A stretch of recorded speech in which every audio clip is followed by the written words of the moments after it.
Hello students, पिछले video में हम लोगों ने एसेक्सुअल के रिप्रोडक्शन के टाइप्स के बारे में डिस्कस किया था कि एसेक्सुअल रिप्रोडक्शन कितने टाइप्स का होता है, जिसमें हम लोगों ने पढ़ा था fission, budding, fragmentation, spore formation. These are the types of asexual reproduction. और इसमें हम फिजन और बडिंग को थोड़ा सा समझ चुके थे। आज हम लोग फिजन और बडिंग पर थोड़ी और बात करेंगे और फ्रेगमेंटेशन को समझेंगे। जो third type of asexual reproduction है फ्रेगमेंटेशन, उसे भी समझेंगे। लेकिन उससे पहले फिजन और बडिंग को थोड़ा सा और समझने की कोशिश करते हैं। पिछले वीडियो में मैंने आपको बताया था कि फिजन 2 टाइप का होता है, binary fission and multiple fission. Fission का मीन्स होता है स्प्लिट होना, जब कोई सेल टूट कर दो या दो से ज्यादा सेल बना लेती है।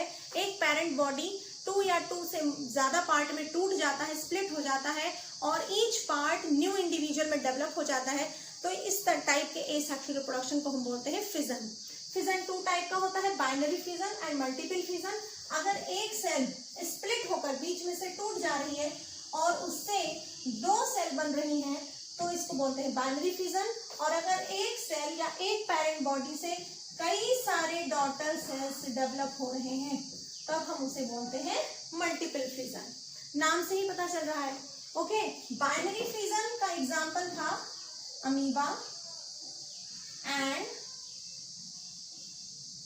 पैरामीशियम। बाइनरी फिजन अमीबा और पैरामीशियम में मोस्टली देखने को मिलता है। मल्टीपल फिजन का एग्जांपल हमने आपको बताया था प्लाज्मोडियम।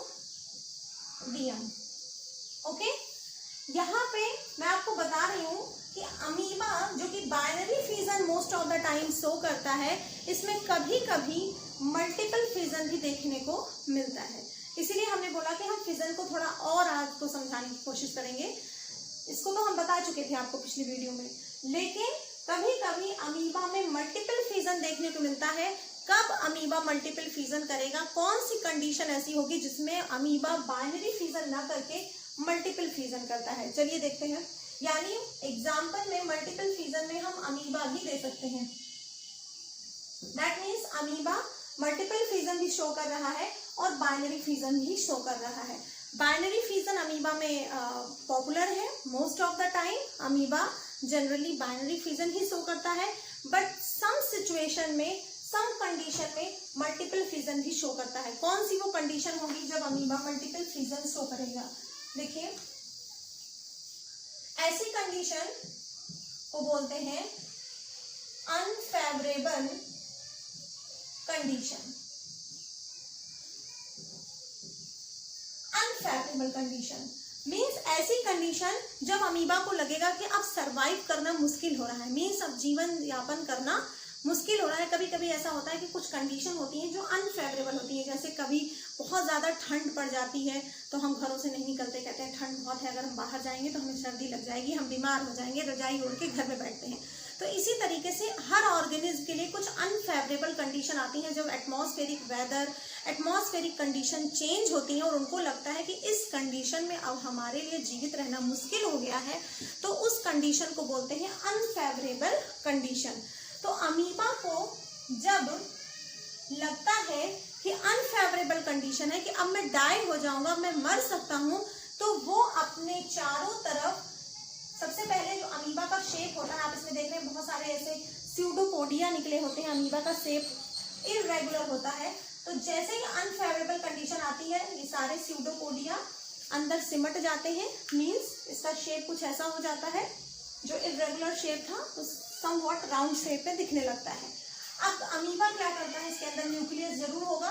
ओके, जैसे ही उसको अनफेवरेबल कंडीशन का एहसास होता है कि that condition is unfavourable, now मेरे लिए अब जीवित रहना, सरवाइव करना मुश्किल हो रहा है, तो वो अपने चारों तरफ एक सुरक्षात्मक कवर बना लेता है, एक प्रोटेक्टिव लेयर अपने चारों तरफ बना लेता है। जैसे हम लोग करते हैं, अगर सर्दी लगती है तो हम अपने आप को स्वेटर में, कंबल में ढक लेते हैं, एक प्रोटेक्टिव लेयर बना लेते हैं। उसी तरीके से अमीबा करता है, अपनी सेल वॉल को चारों तरफ से एक प्रोटेक्टिव लेयर अपने चारों तरफ बना लेता है। इस प्रोटेक्टिव लेयर को बोलते हैं सिस्ट। ओके, क्या बोलते हैं? सिस्ट। सिस्ट 3 लेयर की प्रोटेक्टिव लेयर होती है, मीन्स इसमें 3 लेयर होते हैं। 3 परतों की बनी हुई सिस्ट के अंदर ही अपने आप को कवर कर लेता है। मीन्स अपने साइटोप्लाज्म को, अपने न्यूक्लियस को बचाने की कोशिश कर रहा है कि अनफेवरेबल कंडीशन इस न्यूक्लियस तक ना पहुंच पाए। अब इसके अंदर होता क्या है, इसी सिस्ट के अंदर, दैट इज सिस्ट, ये अमीबा का सिस्ट हो गया, ये अमीबा हो गया अंदर, अमीबा की सेल वॉल। इसके अंदर जो न्यूक्लियस है ये डिवाइड करना स्टार्ट कर देता है, मीन्स न्यूक्लियस, बहुत सारे न्यूक्लियस बनाना स्टार्ट कर देता है, मल्टीपल न्यूक्लियस इसके अंदर बनने लगते हैं और हर न्यूक्लियस के चारों ओर धीरे धीरे सेल वॉल भी बन जाएगी। अब न्यूक्लियस के चारों ओर जब सेल वॉल बन जाएगी, दैट मीन्स एक सेल के अंदर मल्टीपल सेल बन गए। अमीबा जो कि वन सेल था, यूनिसेलुलर ऑर्गेनिज्म था, उसके अंदर बहुत सारे सेल बन गए। जैसे ही अनफेवरेबल कंडीशन खत्म होती है, कंडीशन आती है फेवरेबल। फेवरेबल कंडीशन जब आती है तो ये सिस्ट ब्रेक हो जाता है। सिस्ट आपका जो बना हुआ है अमीबा को प्रोटेक्ट करने के लिए एक जगह से ब्रेक हो जाएगा, टूट जाएगा और इसके अंदर से बहुत सारे जो न्यूक्लियाई बने हैं अमीबा के, बहुत सारे डॉटर सेल्स जो इसके अंदर बने हैं, यहाँ न्यूक्लियस डिवाइड करके बनाया है बहुत सारे न्यूक्लियाई, वो सिस्ट से बाहर निकलेंगे और नए अमीबा को जन्म देंगे। ये जहाँ कहीं भी जाएंगे, फूड लेंगे, ग्रो करेंगे, मैच्योर होंगे और न्यू अमीबा डेवलप करेंगे। दैट इज, तो आप देख रहे हैं कि अमीबा जो कि एक सेल था, एक पेरेंट बॉडी थी, इससे बहुत सारे अमीबी बाहर निकल रहे हैं छोटे छोटे। दैट मीन्स वन सेल से बहुत सारी सेल डेवलप हो रही है, मल्टीपल सेल डेवलप हो रही हैं। तो कैसा फ्यूजन हुआ यहाँ पे, मल्टीपल फ्यूजन हुआ। और हमने कल आपको बताया था कि amoeba most of the time binary fusion show करता है, लेकिन अमीबा मल्टीपल फ्यूजन भी शो करता है। कब? जब कंडीशन अनफेवरेबल हो। जब कंडीशन अनफेवरेबल होती है तो अमीबा अपने आप को चारों ओर से एक सिस्ट से, एक प्रोटेक्टिव लेयर से कवर कर लेता है, अपने साइटोप्लाज्म को, अपने न्यूक्लियस को सुरक्षा करने के लिए, प्रोटेक्ट करने के लिए, और इस सिस्ट के अंदर ही इसका न्यूक्लियस मल्टीप्लाई करता है, डिवाइड करता है, बहुत सारे न्यूक्लियाई बना लेता है। अनफेवरेबल कंडीशन खत्म होती है, फेवरेबल कंडीशन जब आती है तो ये सिस्ट बस्ट हो जाती है, फट जाती है और ये सारे न्यूक्लियस जो इसके अंदर बने हैं, nuclei, you can say daughter amoebae, ये इसमें से रिलीज होते हैं, मैच्योर होते हैं और नए अमीबा को जन्म देते हैं। तो इस तरह से आपने देखा कि अमीबा में मल्टीपल फ्यूजन भी हो रहा है। अब आते हैं बाइनरी बडिंग में, थोड़ा सा डीप जाते हैं हम लोग। बडिंग, कल हमने आपको बडिंग बताया था, पिछली वीडियो में बडिंग के बारे में हम बता चुके हैं। अगर अभी तक आप लोगों ने नहीं देखा है तो उसे देख लीजिए। बडिंग में हमने आपको बताया था कि जो पेरेंट बॉडी होती है उसमें एक आउट ग्रोथ डेवलप होती है। जनरली बडिंग में का मतलब हम आउट ग्रोथ से ही समझते हैं। बड मीन्स कली, कली बाहर निकलेगी, बॉडी से बाहर की तरफ निकलेगी, यानी आउट ग्रोथ समझते हैं। यानी जब एक आउट ग्रोथ डेवलप हो, एक आउट ग्रोथ डेवलप होती है और ये आउट ग्रोथ फिर पेरेंट बॉडी से बाहर निकल जाती है, डिटैच हो जाती है और एक नए इंडिविजुअल को, एक नए ऑर्गेनिज्म को जन्म देती है। तो बडिंग हमें मेनली किसमें शो हुआ था? हाइड्रा में और ईस्ट में। जनरली हम लोग बडिंग को आउट ग्रोथ से समझते हैं, मीन्स आउट ग्रोथ बॉडी के बाहर निकलेगी, लेकिन आउट ग्रोथ कभी कभी बॉडी के अंदर भी डेवलप होती है इन केस ऑफ बडिंग। यानी बडिंग को हम टू टाइप्स में डिवाइड कर सकते हैं। Budding is of two type. अगर एक्सटर्नल आउट ग्रोथ हो रहा है, मीन्स बॉडी से बाहर आउट ग्रोथ डेवलप हो रहा है, तब हम उसको बोलते हैं एक्सटर्नल बडिंग या एक्सोजीनस। और अगर इन सम केस जो आउट ग्रोथ होती है बॉडी के अंदर ही डेवलप होती है, इंटरनल बडिंग बोलते हैं इसको, या एंडोजीनस। एक्सोजीनस को कल हम लोग समझ चुके थे। एक्सोजीनस में क्या था? ये आपका हाइड्रा था, दैट इज हाइड्रा, यहाँ पे टेंटिकल्स होते हैं। इस हाइड्रा में एक छोटा सा आउट ग्रोथ डेवलप हुआ था। पिछली वीडियो में समझाया था आपको, एक बर्ड डेवलप होता है, एक छोटा सा आउट ग्रोथ डेवलप होता है बॉडी से बाहर की तरफ, और इसका न्यूक्लियस डिवाइड करके एक न्यूक्लियस इसमें चला आता है। न्यूक्लियस डिवाइड होगा, 1 से 2 बनेगा और एक न्यूक्लियस इसमें आ जाएगा। ये आउट ग्रोथ बॉडी से डिटैच हो जाएगी, बाहर निकल जाएगी, और जहां कहीं भी ये गिरेगी एक नए हाइड्रा को जन्म देगी। ये ग्रो करके मैच्योर होके न्यू हाइड्रा में कन्वर्ट हो जाएगी। तो ये था आपका एक्सटर्नल बडिंग या एक्सोजीनस, जो कि आपको हाइड्रा में शो होता है, दैट इज हाइड्रा। और एक और इसका एग्जांपल था ईस्ट। दोनों एग्जांपल हमने बताए थे आपको एक्सटर्नल बडिंग के। आज हम लोग थोड़ा सा समझते हैं इंटरनल बडिंग। कभी कभी कुछ ऑर्गेनिज्म में आउट ग्रोथ बॉडी के अंदर ही डेवलप होती है, और इसका एग्जांपल है Spongilla. Spongilla is the only fresh water sponge. ये आपको कहीं नोट कर लेना है, ये कंपटीशन वगैरह में पूछा जाता है। स्पॉन्जिला एक ओनली फ्रेश वाटर स्पॉन्ज है, मीन्स एक अकेला ऐसा स्पॉन्ज है जो फ्रेश वाटर में पाया जाता है, स्पॉन्जिला। देखिए इसमें इंटरनल आउट ग्रोथ कैसे बनेगी। जैसे मान लीजिए ये आपका स्पॉन्जिला है, ये स्पॉन्जिला की बॉडी है, इसके अंदर ही, इसकी बॉडी के अंदर ही बहुत सारे आउट ग्रोथ बन रहे हैं। यहाँ पर आपने देखा था in case of hydra body से बाहर आउट ग्रोथ डेवलप हो रही है, लेकिन in case of Spongilla body के अंदर ही आउट ग्रोथ डेवलप हो रही है। Okay, these are outgrowth. जब आउट ग्रोथ डेवलप हो जाती है तो स्पॉन्जिला यहाँ से बस्ट हो जाएगा, और यहाँ से आपके जो आउट ग्रोथ है बॉडी से बाहर रिलीज हो जाएंगी। ओके, और ये आउट ग्रोथ नए स्पॉन्जिला को जन्म देंगे। ये जो आउट ग्रोथ जो बाहर रिलीज हो रहे हैं, इनको बोलते हैं जेम्यूल्स।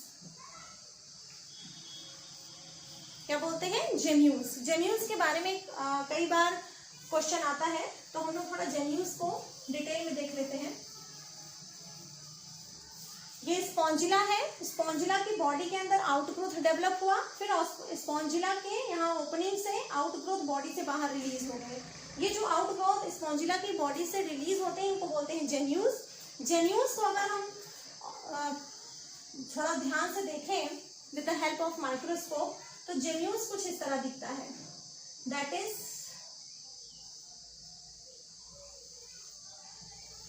कुछ इस तरह से दिखता है। ये जेन्यूल्स है, इसके अंदर बहुत सारी सेल्स होती हैं।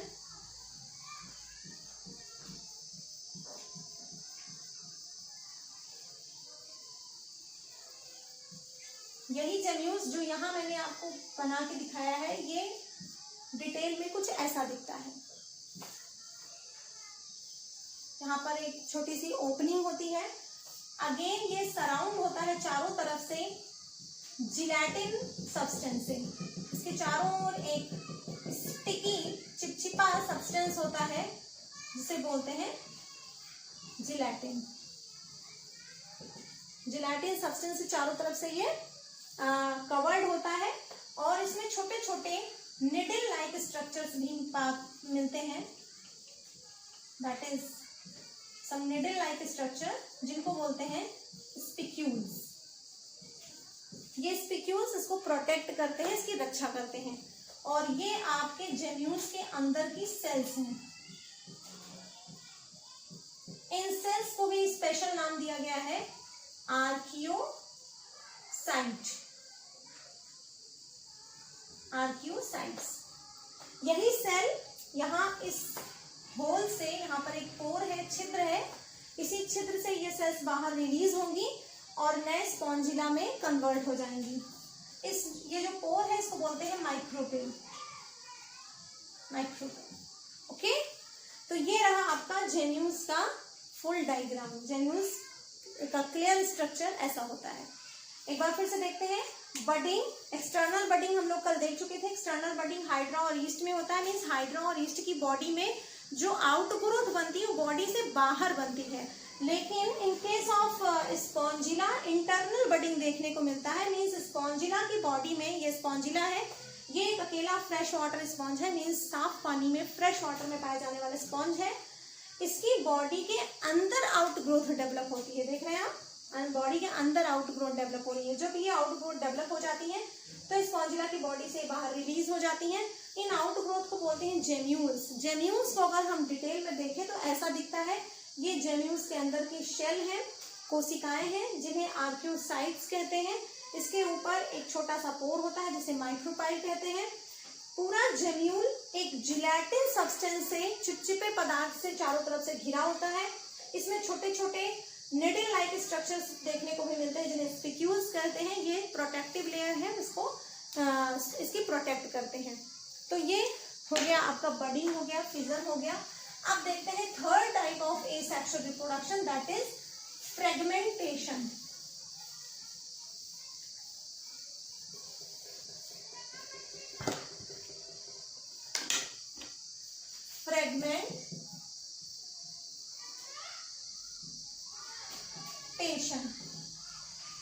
फ्रेगमेंट मीन्स होता है टुकड़े, छोटे छोटे pieces. Third type asexual reproduction है फ्रेगमेंटेशन। मीन्स अगर कोई ऑर्गेनिज्म छोटे छोटे पीसेस में टूट जा रहा है, देखिए इसके 3 पीस कर दिए हमने, कि कोई ऑर्गेनिज्म है, इसके 3 पीस हो गए और ये तीनों पीस डेवलप होके 3 नए ऑर्गेनिज्म बना लें, तो इस तरह के एसेक्सुअल रिप्रोडक्शन को हम बोलते हैं फ्रेगमेंटेशन। ये है आपका स्पाइरोगाइरा। स्पाइरोगाइरा एक ऐसा ऑर्गेनिज्म होता है, समवॉट ऐसा ही स्ट्रक्चर होता है स्पाइरोगाइरा का, पैरेलल टाइप का, इसके अंदर। ओके, तो स्पाइरोगाइरा अगर 3 पीसेस में कट हो जाए, ये अपनी बॉडी को कई पीसेस में तोड़ लेता है और every piece develop and grow and mature into a new spirogyra. इसी तरीके का कुछ रिप्रोडक्शन हमें प्लेनेरिया में देखने को मिलता है। ये है प्लेनेरिया की बॉडी।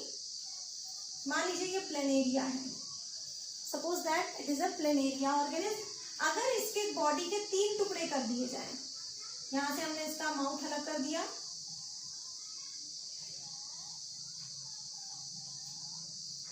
ये देखिए इसके हमने 3 टुकड़े कर दिए, तो every piece mature into a new individual. तो हर पीस ग्रो होके एक पूरा प्लेनेरिया बना लेगा। इससे भी आपका पूरा प्लेनेरिया बन जाएगा, देख रहे हैं, और इससे भी एक प्लेनेरिया बन जाएगा।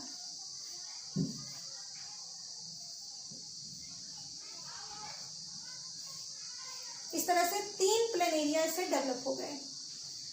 इस तरह के एसेक्सुअल मोड ऑफ रिप्रोडक्शन को बोलते हैं फ्रेगमेंटेशन, यानी जब इंडिविजुअल कई पीसेस में अपनी बॉडी को कट कर देता है और हर पीस से नया इंडिविजुअल डेवलप हो जाता है। तो अगर हमें फ्रेगमेंटेशन को डिफाइन करना हो तो हम कैसे डिफाइन कर सकते हैं? When organism breaks into 2 or more pieces, अगर कोई ऑर्गेनिज्म 2 या 2 से ज्यादा पीसेस में ब्रेक हो जा रहा है, अपनी बॉडी को ब्रेक कर ले रहा है, each piece develops into new individual, और हर पीस नए इंडिविजुअल में डेवलप हो जा रहा है, then this type of asexual reproduction is known as fragmentation. Fragmentation किसमें देखने को मिलता है? स्पाइरोगाइरा में, प्लेनेरिया में और हाइड्रा में भी देखने को मिलता है। बडिंग तो हाइड्रा में मोस्ट कॉमन है, बट हाइड्रा के अगर आप 2, 3, 4 पीसेस कर दें, then every piece is develop into a new hydra. ये हाइड्रा की स्पेशलिटी होती है। ओके, तो आज हम लोगों ने फ्यूजन, बडिंग और फ्रेगमेंटेशन तक एसेक्सुअल रिप्रोडक्शन को खत्म किया। अगले वीडियो में हम लोग एसेक्सुअल रिप्रोडक्शन के अदर टॉपिक, स्पोर फॉर्मेशन को डिस्कस करेंगे। ओके, तब तक आप लोग इसको स्टडी कीजिए, नोट्स बनाइए। Till then goodbye and keep learning.